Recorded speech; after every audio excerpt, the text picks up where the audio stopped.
सज्जनों एवं महिलाओं,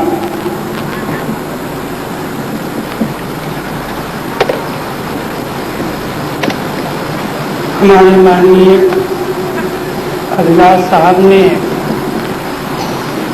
आप लोगों के समक्ष एक कहानी सुनाई थी। उसी कहानी की पुनरावृत्ति से मैं अपनी दो बातें कहना चाहता हूँ।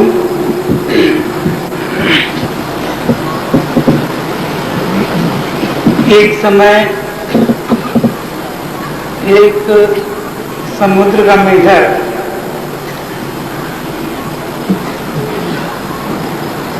उछलते कूदते कुआं के मेढक के पास आ गया। कुआं के मेढक ने उसका सत्कार किया और पूछा, मेरे मित्र तुम आ कहाँ से रहे हो? समुद्र के मेढक ने कहा, मैं समुद्र से आ रहा हूँ मेरे मित्र। कुआं के मेढक ने पूछा, मित्र समुद्र कितना बड़ा होता है? उसकी लंबाई क्या होती है, चौड़ाई क्या होती है? कृपा करके मुझे बतला दो। ऐसा पूछते ही कुआं के मेढक ने एक छलांग लगाई। छलांग लगा के मेढक पूछता है, मेरे मित्र समुद्र कितना लंबा चौड़ा होता है? समुद्र के मेढक ने कहा, नहीं मित्र समुद्र तो बहुत लंबा चौड़ा होता है। कुएं के मेढक ने दूसरी छलांग लगाई, क्या इतना बड़ा होता है मेरे मित्र? मेढक ने कहा, नहीं मित्र तो बहुत लंबा चौड़ा होता है। कुएं के मेढक ने एक छोर से दूसरे छोर तक छलांग लगाई और कहा कि इतना बड़ा होता है मित्र? समुद्र के मेढक ने कहा, नहीं मित्र वो तो बहुत लंबा चौड़ा होता है। कुएं के मेढक ने कहा, मित्र तब तो तुम बहुत झूठ बोलते हो। अरे भाई इससे बड़ा और क्या समुद्र बड़ा होगा? मैं एक छोर से दूसरी छोर तक उछाल लगाते आ गया और तुम हर उछाल पर कहते हो नहीं इससे बड़ा है समुद्र, इससे बड़ा है। तो ये कुएं से भी बड़ा है। समुद्र से आए हुए मेढक ने हंस के कहा, मेरे मित्र तुम जीवन भर अगर इसी प्रकार के उछाल लगाते रहो तो समुद्र को नहीं समझ पाओगे। अब जीवन में केवल ऐसी उछाल लगाओ कि समुद्र के तट पर पहुंच जाओ और अपनी आंखों से देख लो कि समुद्र कितना विशाल है। संभवतः हम कबीर को और कबीर की वाणियों को भी इसी तरह से समझने का प्रयास करते हैं। हम एक उछाल लगाते हैं और सोचते हैं कबीर दार्शनिक, एक दूसरी उछाल लगाते हैं और सोचते हैं कबीर समाज सुधारक, एक तीसरी उछाल लगाते हैं और सोचते हैं कि कबीर चिंतक थे, चौथी उछाल लगाते हैं और सोचते हैं कबीर की वाणी का अर्थ इस प्रकार से होना चाहिए। जीवन भर हम उछाल लगाते रहेंगे तो कबीर को न समझेंगे, न कबीर की वाणी को हम समझ पाएंगे। अब जीवन में तो केवल एक ऐसी उछाल लगा दो कि जहाँ से कबीर आए थे वहाँ तुम पहुँच जाओ। तो कबीर क्या थे, उनकी वाणी क्या थी, तो सही सलामत हमारे समझ में आ जाए। जितने भी संत हुए उन्होंने जो भाव व्यक्ति की, जो भाव हमारे सामने व्यक्त किए, उन भावों से तो पूर्णतः हम अनभिज्ञ होते ही हैं। जब हम उन भावों से अनभिज्ञ होते हैं, जब हम उन भावों से अपरिचित होते हैं, तो किन शब्दों से हम उन भावों का अर्थ लगाएं? ये एक बड़ा ध्रुव प्रश्न हमारे सामने उत्पन्न होता है। आप तो किसी ग्रंथ की बात कहते हैं, चाहे बीजक की बात हो या अमरमूल की बात हो या अनुराग सागर की बात हो, उन बातों को, उन चौपाइयों को, उनके अर्थों को हम कैसे समझें? इन ग्रंथों को आप हटा दीजिए, आपके सामने स्टेज में साहब कबीर बैठ जाए और साहब कबीर उपदेश देने लगे तो उनके उपदेशों से भी आप उनके भाव का पता नहीं लगा पाएंगे। शब्दों से कभी किसी के भाव का पता नहीं लगाया जा सकता। बहुत से लोगों ने भाव को व्यक्त करने के लिए चित्र का भी सहारा लिया, लेकिन जो लोग उन बातों को नहीं जानते, नहीं समझते, जीवन में कभी देखा नहीं, जाना नहीं, समझे, वो चित्र के माध्यम से भी कभी नहीं समझ पाते। जैसा एक चित्रकार है, एक चित्र बना है, काली घटा छाई है, मोर पंख फैला के नाच रहा है, एक छोटी सी बालिका अपने पैरों में घुंघरू बांधकर दौड़ी चली जा रही है, बिजली चमक रही है और चित्र हमारे सामने है। चित्र में से किसी भी बात को, किसी भी वस्तु को हम नहीं जानते, नहीं समझते। आज तक हमने काली घटा देखी नहीं तो चित्र की काली घटा को हम समझेंगे क्या? हमने कभी आज तक बिजली की चमक देखी नहीं तो बिजली की चमक को हम समझेंगे क्या? आज तक हमने घुंघरू की आवाज कभी सुनी नहीं तो घुंघरू की आवाज को, घुंघरू को हम समझेंगे। सारा का सारा वो चित्र का अर्थ का अनर्थ हो जाएगा। चित्रकार ने तो अपनी जानकारी से, अपने अनुभव से उसको व्यक्त किया है, लेकिन जब हम काली घटा को जानते नहीं, काली घटा हमने देखी नहीं, तो हम क्या समझेंगे? यही समझेंगे कि कैसा अद्भुत चित्रकार है भाई कि ये काला काला ये कुछ भी पोत डाला है पेपर पर, पन्ने पर। बिजली की चमक हमने देखी नहीं तो कहेंगे ये चित्र का कैसा अद्भुत है, काले काले रंगों में ये सफेद सफेद रंग का मोर का नृत्य हम कभी जानते नहीं तो हम समझेंगे कि ये मोर कर क्या रहा है। और घुंघरू भी हम नहीं जानते तो हम समझेंगे कि ये चित्रकार कितना बेवकूफ है कि बालिका के पैर में बेड़ियां हैं और बेड़ियां बंधी हुई बालिका दौड़ी चलती। कैसा चित्रकार है भाई ये?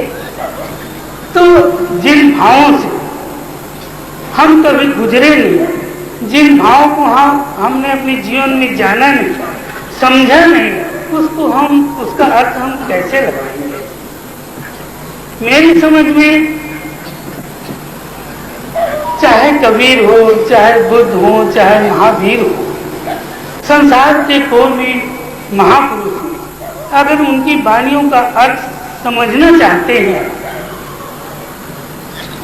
तो पहले हमको महापुरुष बनना होगा। बुद्ध की वाणियों का अर्थ समझने से पहले हमें बुद्ध बनना होगा। कबीर की वाणियों का अर्थ समझने से पहले हमें कबीर बनना होगा। महावीर की वाणियों का अर्थ जानने से पहले हमें महावीर बनना होगा। कृष्ण के गीता के अर्थ सही ढंग में समझने के लिए हमें कृष्ण बनना होगा। एक गीता के 1000 टीकाएं हैं, हम अपनी अपनी बुद्धि के अनुसार उनकी टीका करते हैं। एक ही गीता, एक ही श्लोक है और उसकी 1000 टीकाएं हैं। मैं यदि अद्वैत को मानता हूं तो अद्वैत की 1000 श्लोक एकत्रित करके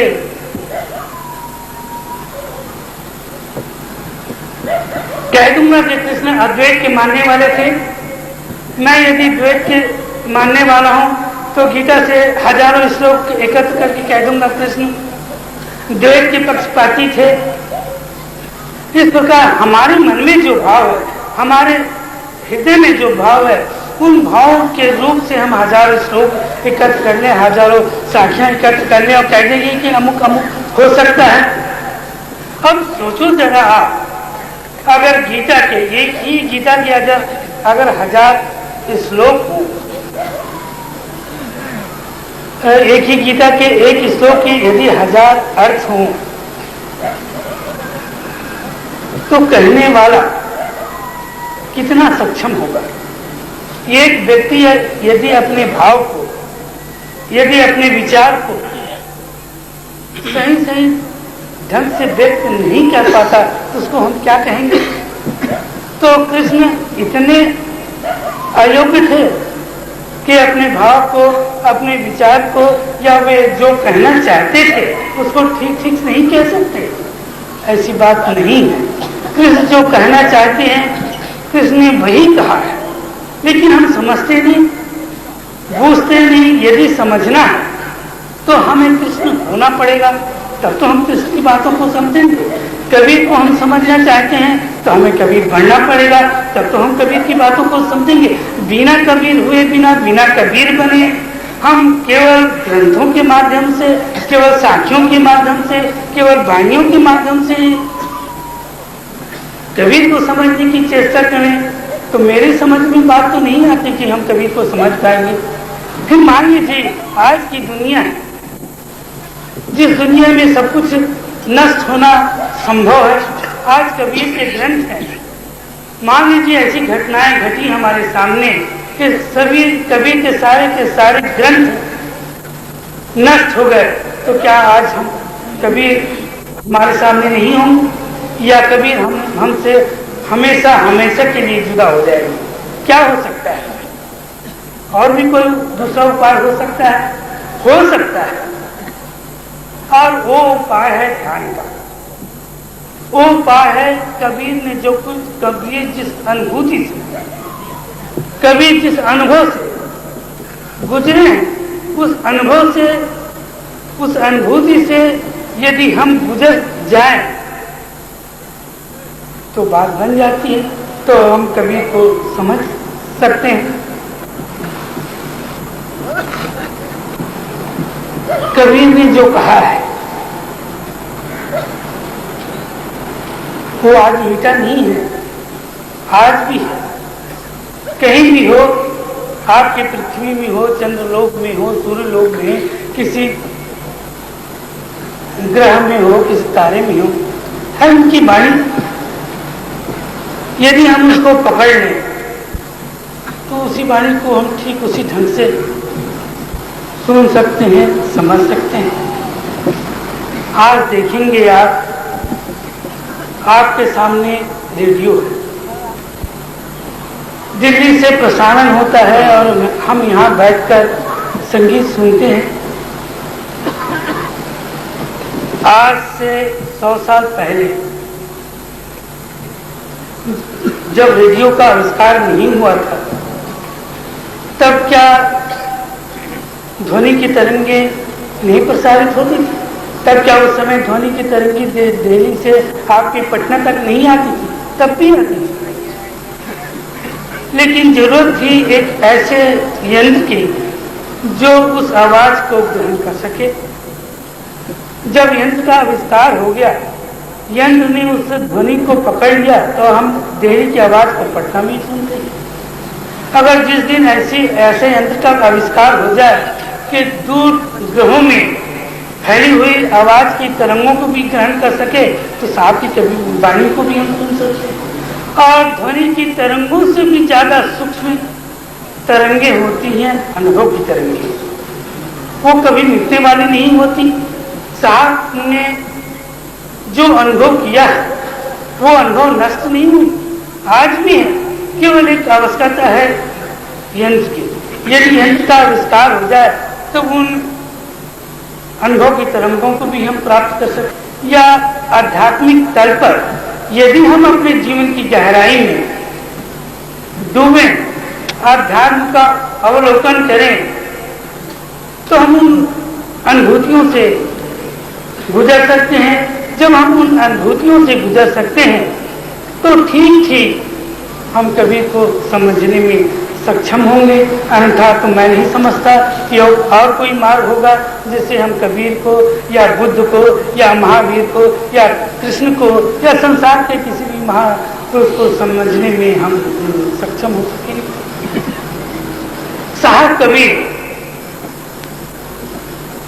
सत्य स्वरूपी थे, उनका जीवन सत्य का साकार था। साहब कबीर संसार के ऐसे महापुरुष थे जिन्होंने समस्त भारतीय साधनाओं में अपना जीवन गुजारा था और गुजार कर ये दावा किया था कि ये सभी साधनाएं महत्वपूर्ण हैं और इन साधनाओं के माध्यम से हम सत्य की उपलब्धि कर सकते हैं। आज तक हमेशा द्वंद्व होता रहा। जो योग का पुजारी है वो हमेशा भक्ति की और ज्ञान की अवहेलना करता रहा। जो भक्ति का समर्थक था जो योग और ज्ञान को हे समझता था और जो ज्ञान को मानता था वो भक्ति और योग को उपयुक्त नहीं समझता था। लेकिन साहब कबीर एक ऐसे साधक हुए संसार अन्यतम जो इन सभी साधनाओं के मार्गों पर अपना जीवन गुजारा और गुजार कर कहा कि नहीं इन सभी मार्गों से हम सत्य को पा सकते हैं, चाहे भक्ति का मार्ग हो, चाहे योग का मार्ग हो, चाहे ज्ञान का मार्ग हो, चाहे निष्कर्म का मार्ग, कोई भी मार्ग हो, इस मार्ग से हम चलकर सत्य की उपलब्धि कर सकते हैं। लोग सत्य को न जानकर, सत्य को ना पाकर आपस में लड़ते रहते हैं, आपस में झगड़ते रहते हैं, एक दूसरे की निंदा करेंगे, एक दूसरे की शिकायत करेंगे, एक दूसरे को कटु शब्दों से संबोधित करेंगे और इसलिए करते हैं कि वे लोग स्वयं सत्य से अनभिज्ञ होते हैं। जो सत्य से भिज्ञ होता है, जो सत्य को जानता है, जो सत्य को समझता है, वो कभी किसी की आलोचना नहीं करता, वो कभी किसी की निंदा नहीं करता, वो कभी किसी को गाली नहीं देता। गाली वही देगा जो सत्य को नहीं जानता, जिसका सत्य से कोई संबंध नहीं है, वही गाली देगा, वही निंदा करेगा, वही सब कुछ बातें करेगा। साहब कबीर कहते हैं साहब के दिल में सत्य के लिए बड़ा प्रेम था। उन्होंने अपने जीवन में सत्य का ही प्रचार और प्रसार किया। जहां जहां उन्हें सत्य मिला उसका उन्होंने स्वागत भी किया। साहब कबीर कहते हैं बिरहन उभी पंथ सिर पंथी पूछे धार एक शब्द मोरे पीयू का कबहू मिलेंगे आए। साहब कबीर जब आए तो जितने भी संप्रदाय के लोग थे, जितने भी पंथ के लोग थे, जितने भी ऐसे दिखते थे कि ये बड़े धार्मिक लोग हैं, ये सत्य को जानने वाले लोग हैं, ये परमात्मा से परिचित लोग हैं, उन सभी लोगों के पास साहब कबीर गए और पूछा।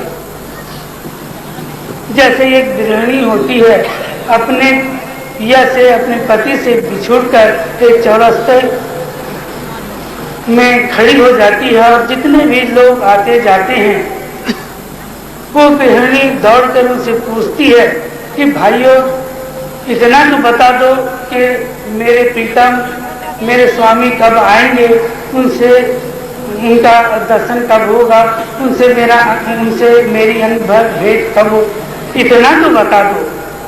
अगर कोई भी पथिक, कोई भी राही, कोई भी रास्ते चलने वाला यदि नहीं बता पाता, उसके पति का संदेश नहीं दे पाता, तो सोचो कि उस गृहिणी के दिल में कितना दुख, कितना दर्द होगा। उसी प्रकार से साहब कबीर के दिल में दर्द हुआ। गए लोगों के पास, पूछा, समझा कि तुम परमात्मा को जानते हो, परमात्मा से परिचित हो, लेकिन सब जगह उन्हें निराशा हुई।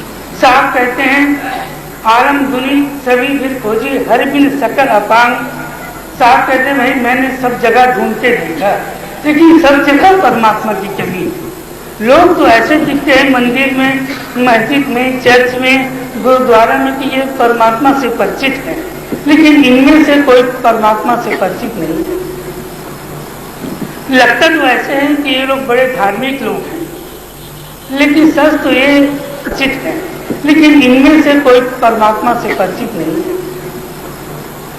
लगता तो ऐसे है कि ये लोग बड़े धार्मिक लोग हैं, लेकिन सच तो यही बात है कि ये पक्के अधार्मिक लोग हैं। जो अधार्मिक लोग होते हैं वही लोग तो मंदिर जाएंगे, वही लोग तो मस्जिद जाएंगे, वही लोग तो चर्च में जाएंगे, वही लोग तो गुरुद्वारे में जाएंगे। और जो धार्मिक होगा वो क्यों मंदिर में जाएगा, क्यों मस्जिद में जाएगा, क्यों चर्च में जाएगा और क्यों गुरुद्वारे में जाएगा? जो धार्मिक होगा उसके लिए तो मंदिर वही है जहां वो बैठा है। परमात्मा को तो वही दर्शन कर रहा है जहां पर वो खड़ा है।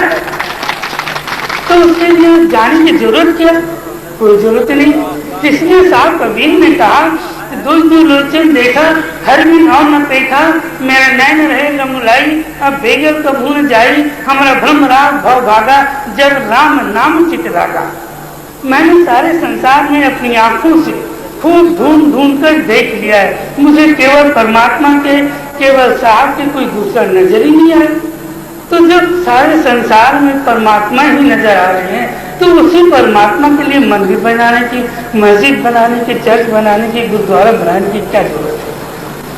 कोई जरूरत नहीं। इसलिए साहब कबीर ने कहा कि इसकी जरूरत नहीं। जो धार्मिक पुरुष है वो सारे संसार में परमात्मा को देखता है। तो मंदिर और मस्जिद में जाने की जरूरत नहीं। ये जितने भी जाते हैं सब के सब अर्थ लोग, और ऐसे लोग हैं। साहब ने कहा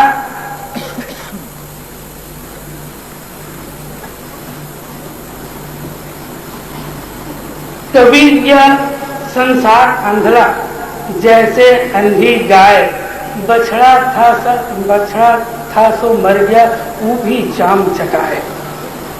साहब कबीर कहते हैं कि ये संसार ऐसा अंधा है जैसे अंधी गाय होती है। कभी कभी होता क्या है कि दूध देने वाली जो गाय होती है उसका बछड़ा बीत जाए, उसका देहांत हो जाए तो दूध देना बंद कर देती है। तो जो ग्वाले होते हैं, दूध दुहने वाले होते हैं, बड़े होशियार होते हैं, चालाक होते हैं। तो जो बछड़ा मर जाता है तो उस मरे हुए बछड़े में भूसा भर देते हैं या कोई रासायनिक पदार्थ भर देते हैं और उसको गाय के सामने खड़ा कर देते हैं। वो गाय सोचती है कि मेरा जो बच्चा है वो जीवित है, इसलिए उसको चूमती है, चाटती है और दूध देती है। साहब कबीर कहते हैं कि ऐसे ही ये संसार अंधा है। संसार को जहां से कुछ नहीं मिलना है, जो कर्म मृत प्राण, जिनसे उनको जीवन कभी मिल नहीं सकता, जिनसे उनका कल्याण कभी हो नहीं सकता, जिनसे उसे कभी जीवन में रस प्राप्त नहीं हो सकता, उन्हीं कर्मों को संसार किए चला जा रहा है। ये तो वैसे ही अंधा जैसे वो अंधी गाय है।